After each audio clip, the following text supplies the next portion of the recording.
Hello and welcome. This is my first Advanced Wars by Web replay commentary. And this was a match for the first round of Discord Cup 11. And I'm planning of doing a review of all the matches that I played during the tournament, which there will be probably like one more replay and maybe two, because I don't expect going very far on the tournament. But I think we can work with this. So first thing, I would like to thank Jazzyjack, because I asked them if I could use the replay and upload a video on it, and they were very nice and they were like, yeah, of course. So this was not a very fair matchup, to speak a bit about the game, because I'm like 1100, not 11,000. I mean like 1170 something, and Jazzyjack right here is apparently a fresh new player, at least to the global league. It's around the 800s. So obviously the skill matchup is not the most fair one, but hopefully that way we can review what I think they could have done better in order to not lose the game that quickly, and check the differences that we made and why we went through them. So first thing, this map is a mixed base map, no HQs, 2 labs, so I should be very strong over here because I'm the best country ever. I'm the Penguins, let's be honest. And they should be strong on the south of the map, and these bases right here are supposed to be the weakest ones because they can be threatened by the enemy airport. And if you try to attack the bases with the com towers, well, they have airport support to help the defense, so it's not as good, right? So I'm going very quickly over the map because, let's be honest, probably there are already like a ton of reviews of the tournament matches. So the map is not going to change. This was a tier 2 map and I chose Max. Why did I choose Max? Well, I like tanks, and I think that it's a way of getting an advantage easy, fast and easy. I feel like picking Olaf or Sammy could have put me in a position where if I made a huge blunder on the early game, maybe my position would not have been as good as I wanted to. So that's why I went with Max. Without further ado, let's begin with the first few turns. And yep, I just do some normal lymph builds and I move the infantry over here. This is very minor because I'm going to cap one of these two properties, right? But that way they don't know if I, for some reason, want to go over here or which one of the two I would like to get. But the first few turns are exactly the same. In this case I choose to pick this city right here, and the reason for that, it's very simple, and is that they could technically move an infantry here to try to stop this cap in the next turn if I decided to go for this property right here, right? So now that I'm getting this free property, I'm just going to go for it. And I also go for the neutral property in the middle, of course. We can see that they also do the same style of cap, but they go for the com tower over here, and I think this is a mistake. There are not going to be that many engagements in the early game, at least yet. Capping this com tower means that you are not going to get this city later on.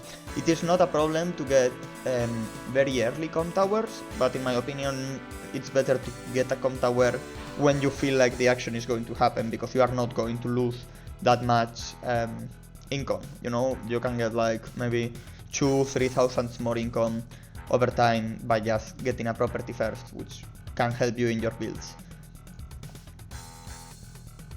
So yeah, here I decide to go a bit more to the north to get these properties right here, and as you can see, instead of going for the com tower, I go for this city over here.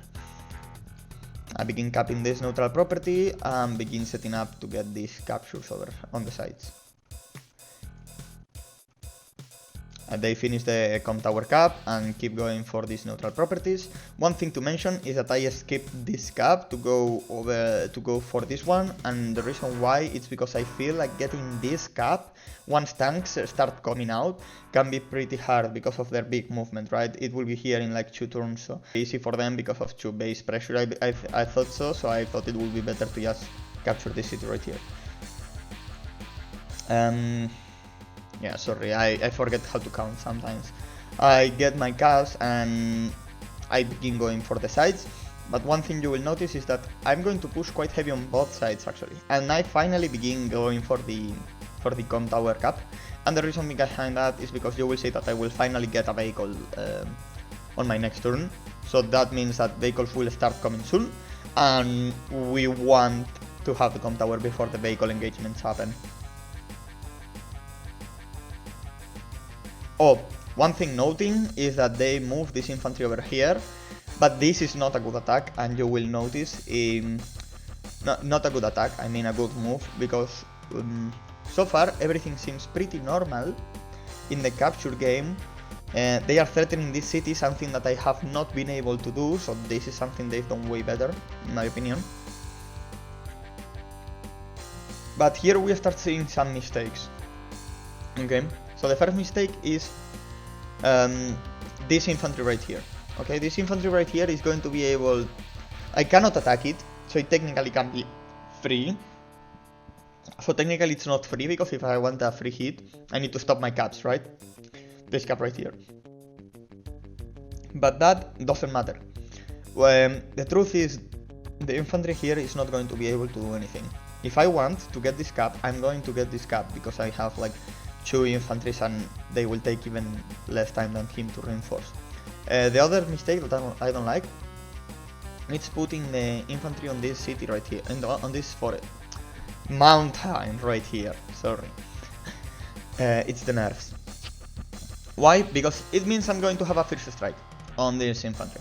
And it may not seem like much, but I decide to go for it, and you will see the movements that I do. So first thing, cap the com tower.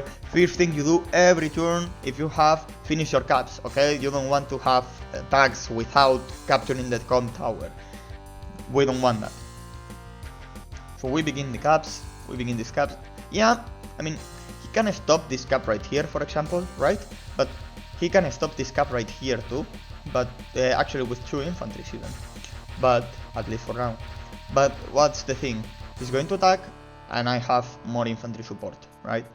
So I begin this cap over here, and I begin moving more infantry to the left side. So even if he attacks, I'm going to have soon like 3 or 4 more infantry for reinforcements on the attacks, which I think it's better for me.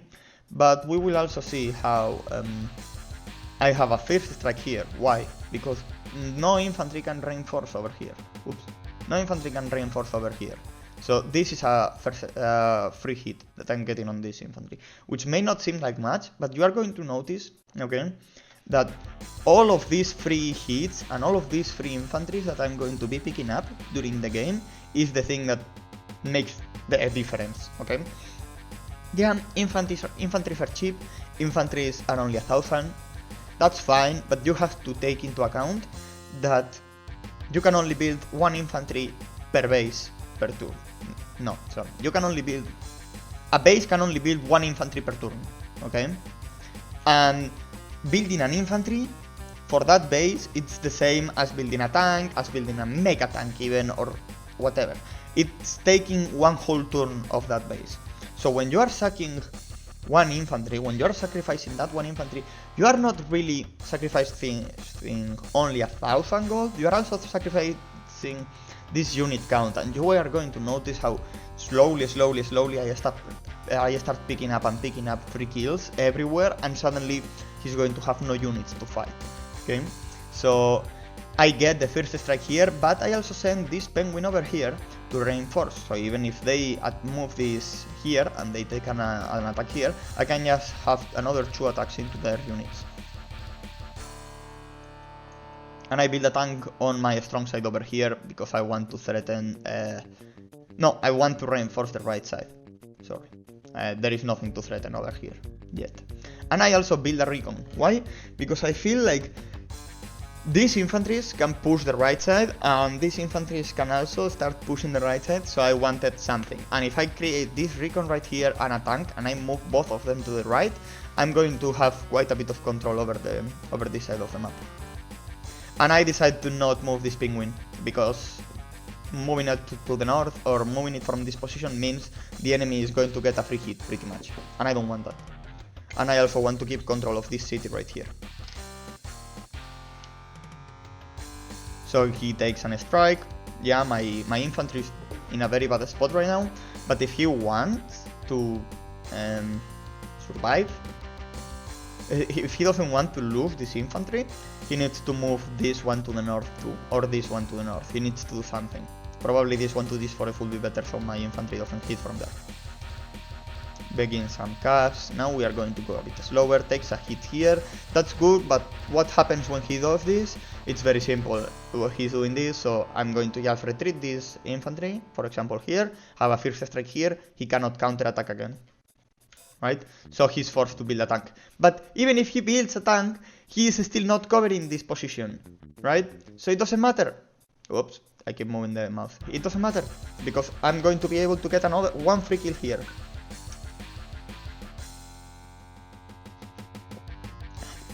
I was grabbing some water, sure.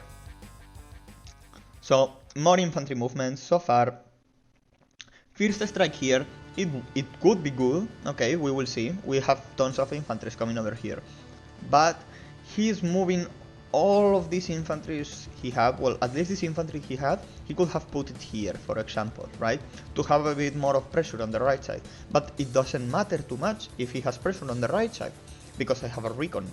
And he put an infantry on range of that recon, right? And he built a tank on the left side, on the opposite side of the recon, so he's going to need a tank over here, on the middle. And he does build a tank over there, obviously. But he took a first strike here. Instead of attacking with both infantries, this city, he's only attacking with one. What does it mean? That infantry is completely gone, because it's in range of this one over here. So without further ado, we begin, we take the free shot, we take the free infantry, and here, okay, let's go a bit back. There were two possibilities here, right? So one thing that is very important is, it's fine taking infantry traits, but you usually want one full HP infantry, okay? Why do you want one full HP infantry? To get those caps. 10 HP infantry, it's great. 9 or 8, it's great too, because in the capture phase you are going to finish capturing a city, and after you finish the cap, it's going to go back to full HP, and next city will take like 2 turns only. 7 HP, it's pretty good. 6 HP, it's already quite bad, because now it takes 4 turns to capture a city, etc, etc. And I'm going to do a mistake here, okay? And so the thing that I chose to do here is that I attack with this tank over here, this infantry. I attack with a 3 HP infantry, that's dead, and that's dead. And I get these 2 infantries, which is pretty good. And another one here. Okay, so many things are happening. Let's go back. So, I get these 2 free infantries over here. That's very good, right? But moving the tank here to the north means that I'm going to do a mistake later on the right, okay? So, I attack here, I pick up the free infantry, I continue the cap, and I begin attacking because I have so many infantries over here. I should have... yeah, this was a good attack, so... And I begin moving my infantry. And notice how I take this attack right here, okay? And now I take this attack right here. This is a horrible attack. Why is this a bad attack? Because now this full HP infantry is on range of this tank. And that's not good. Because by doing that, all that I'm doing is that he is going to have a free attack on this infantry right here, and it's going to go back to like 3 HP or 2 HP, right?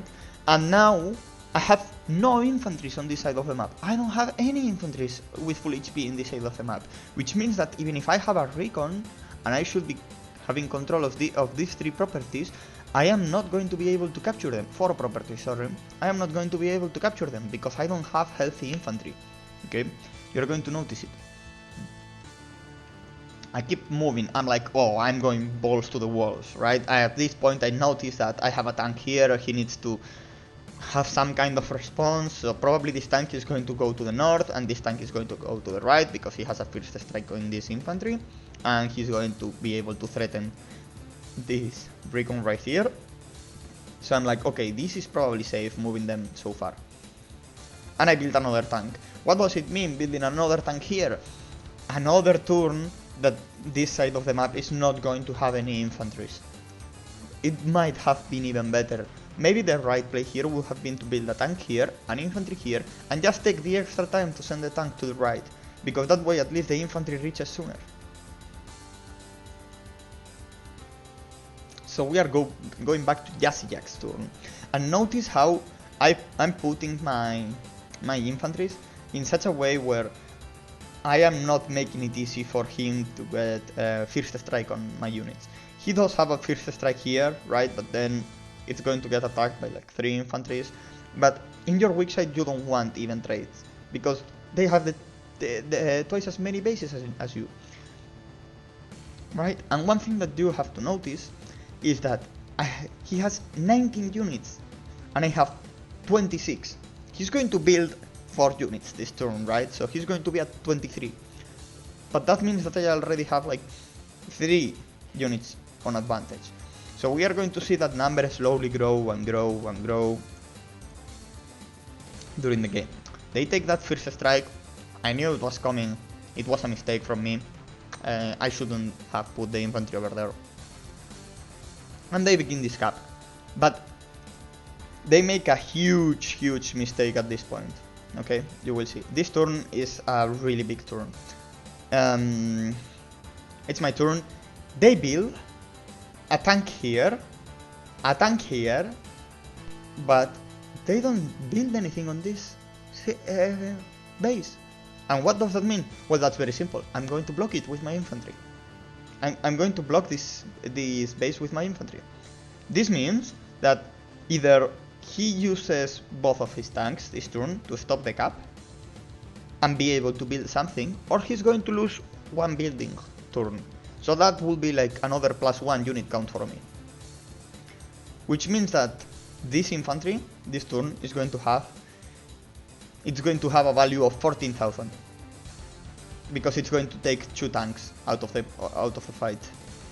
And that's huge, like really huge. You cannot be making these mistakes, okay? So I just clean up stuff, I build a wall, I begin capping this city. I begin moving more infantry over here. I see that he has a lot of troops on this area of the map, right? Like the tank does have quite some reach, but he still has a lot of infantry over here. Take first strike, attack with an infantry, survives at 1 HP. This is actually quite an I don't think it was an unlucky roll, but I think it was like, I don't know, I think the 3 HP infantry did like 17 to 21 damage or something like that. I think it should have died, but it's completely fine. I get this tank, I put it into the lab, I move this infantry down and begin capping here. Why? Because there are no units that can threaten this capture right here. And begin moving this tank to the south because I want to reinforce this, have some nice overlap with all my other units. And yeah, I begin the cap. I mean, if you give me a free capture on your base, I'm going to take it. It's not free. I'm not going to get it, right? I knew this infantry was going out to die. Okay? But it was doing its job, distracting these 2 tanks. Because there are no other units in range. And what does it mean for these 2 tanks to have to hit here? Well, it means that I basically have free reign wherever I want. Like, you are going to see me go aggressive on the south, right here. Why? Because I know that he's not able to have, he's not able to send both tanks for reinforcements over here. They are going to be busy over here, so I can go aggressive on this side. I build an anti-air as well, precaution against a possible battlecopter. Max battlecopters are very strong. And it's his turn. So let's see what happens. Finishes off this infantry.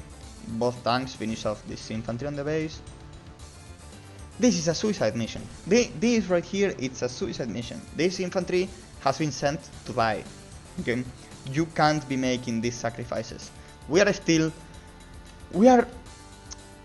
in late capture phase, I would say. We still have like these neutral properties over the map, right? This is not full on neutral capture, and this is not full on capture phase. It's like late capture phase. But you cannot be making these sacrifices. Losing infantries means that if you want to stop a capture or break a wall, you are going to need to use one of your vehicles. So suddenly, if I begin capping, I don't know, this lab, for example, he's not going to be able, I mean, it's a lab, it doesn't matter as long as he has this other lab, right? But let's just say that I want to cap this lab over here, and he has no infantries, so he's going to need to use a tank to stop the lab capture. You cannot afford to do that, okay? That's a very big loss in tempo. You want to be able to have many infantries, to be able to do walls, to break captures without sacrificing lots of expensive units and things like that. And another thing, here I didn't get that many kills, but I got a couple of first strikes, and that's pretty good. I got the first strike on this infantry right here. Now it's at 5 HP. You have to look out for those first strikes too. For example, here, another attack. This 5 HP infantry hit the 8 HP infantry. This is not going to cut it. Don't do it. Just pull it back. Pull it to this city right here, for example. Retreating units, it's a perfectly valid option. You cannot be losing units every single turn, and that's something important to keep into account. Okay, and we see that he moves this tank to this position, and if you have a good eye, you will notice that this is actually a free first strike for this tank over here. Okay, let's see why. He builds an anti-air also to match a possible battlecopter, good move. And okay, beginning of my turn, we finish up this cap, We are moving these things. He built a battlecopter, sorry. So I just move the anti-air over here, you know, cover these infantries over here, the ones that could be threatened, get it closer to the enemy base also. See, here for example, I'm not taking a trade with my 5 HP infantry. I just pull it back. I'm like, yeah, sure, I can do this. You know, I'll move it back. No worries. I have another free hit on this infantry right here. Stop the cap because, let's be honest, it had like... This is never going to be captured with a 3 HP infantry. It's too many turns, right? I would rather just kill those units. And here is the free hit I was talking about. Oh, I don't do it yet. Oh, okay. So... we move this 3 HP infantry over here, we block it, we block the road. Why? Because I'm planning on building a vehicle over here and I don't want this tank to have a possible first strike. And I begin threatening a capture over here. I move my tank up, it is important, I move the tank over here because maybe he gets his max force. I don't want that, right? If he gets his max force, he's going to have this +1 movement and he's going to hit my tank on the bridge. So, and if I put it on the city, I'm giving it an instant hit from the battlecopter. I finish up these hits over here, these infantries, right?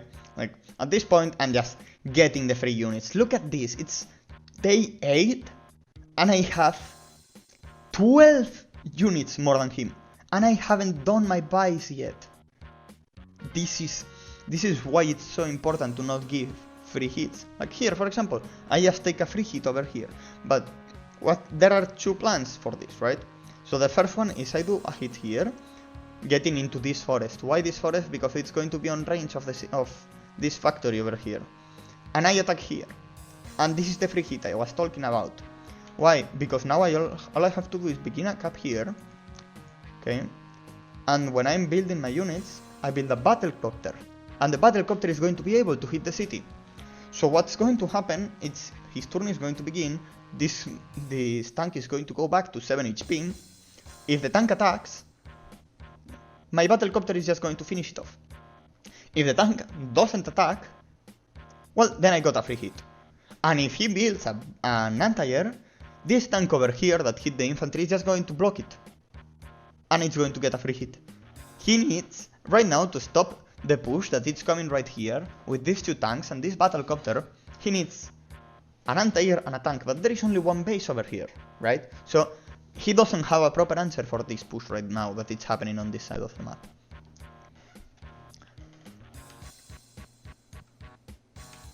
And here I'm just moving a bit my units, right? So at this point, it's day 8. 16 units to 33. There is a 15,000 unit value lead, and that 15,000, it's almost only on infantries. That's how serious it is to lose all of these infantries constantly through the game. Okay. He takes a hit on my tank. It goes back to 2 HP. It's fine. I don't care if it's on 2 HP. It's doing its job, right? If they cannot build an anti-air as an answer, so my battlecopter is going to finish it off. This is another bad trade. Okay.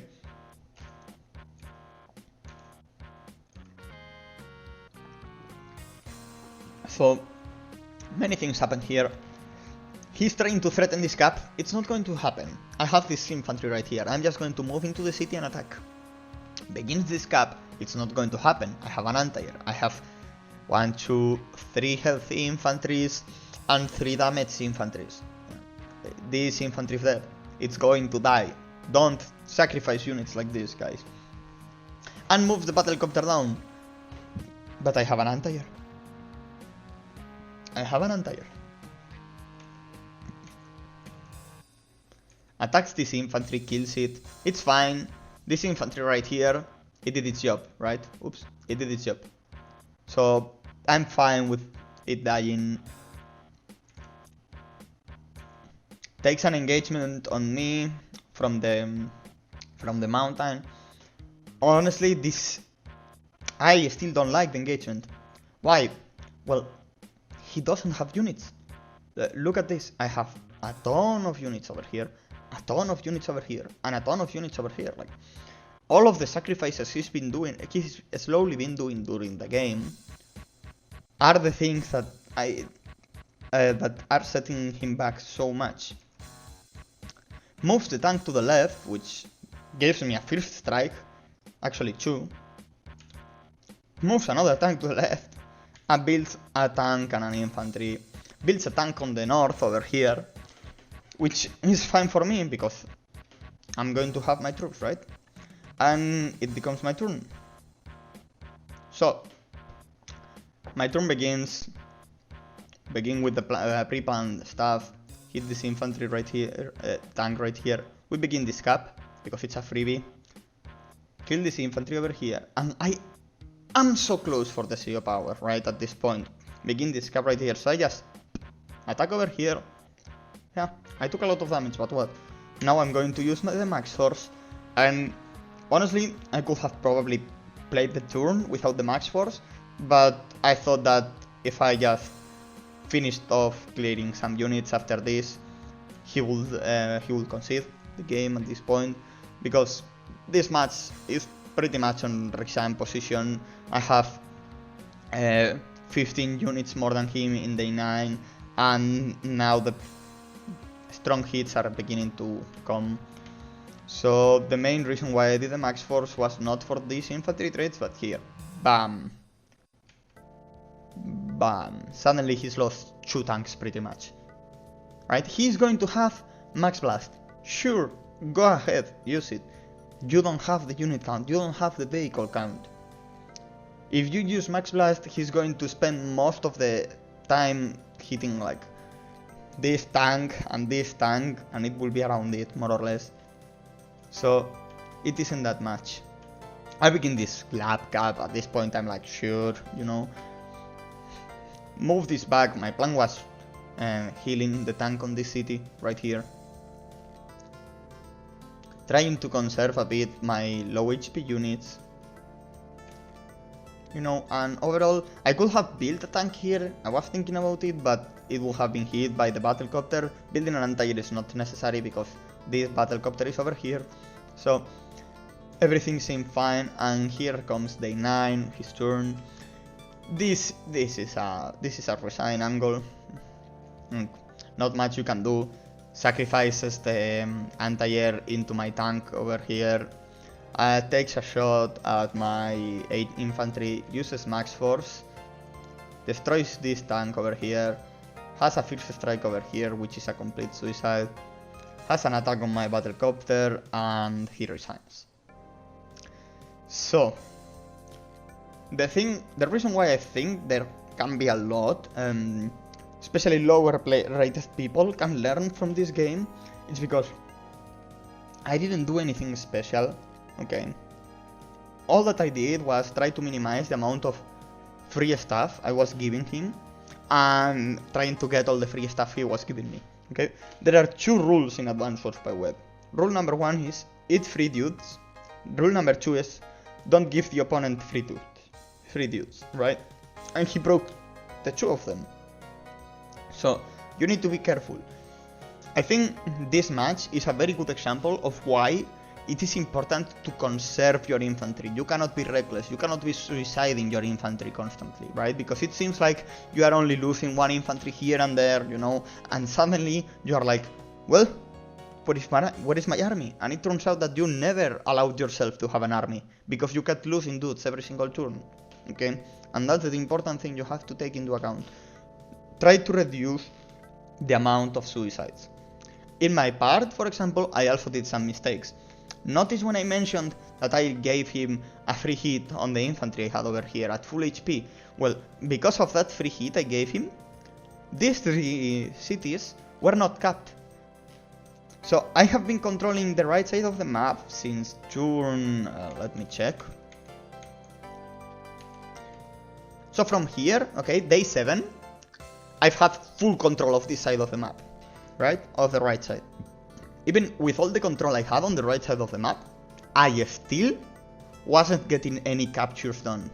Why? Because I had lost my full HP infantry, okay? And that's something that, if I learn from this, you can probably learn from this, right?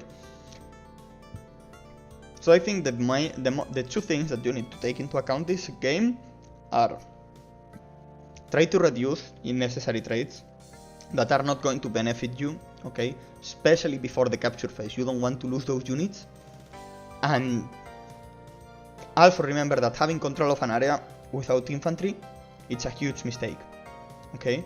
So try to always keep a healthy infantry on the capture phase. Maybe you leave one of their infantries at 3 HP and you don't finish it off. It's fine, it's more than fine, okay?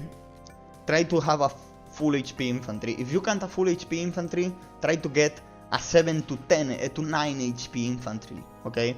That's the sweet spot. At least it's like 3 turns, okay? 8 and 9 it's better because it will be healed to full HP after a cap, but try to do that, okay?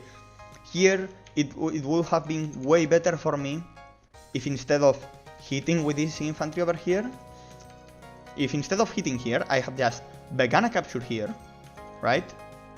It would have been great, because I get the capture over here, I have a full HP infantry, and problem solved. Like, but instead I wanted to go for blood, and I paid for it. So I think that's something that it is important. So yeah, I was a bit nervous, I guess, so sorry for the voice cracks, and everything. Thank you very much for watching the video. See ya!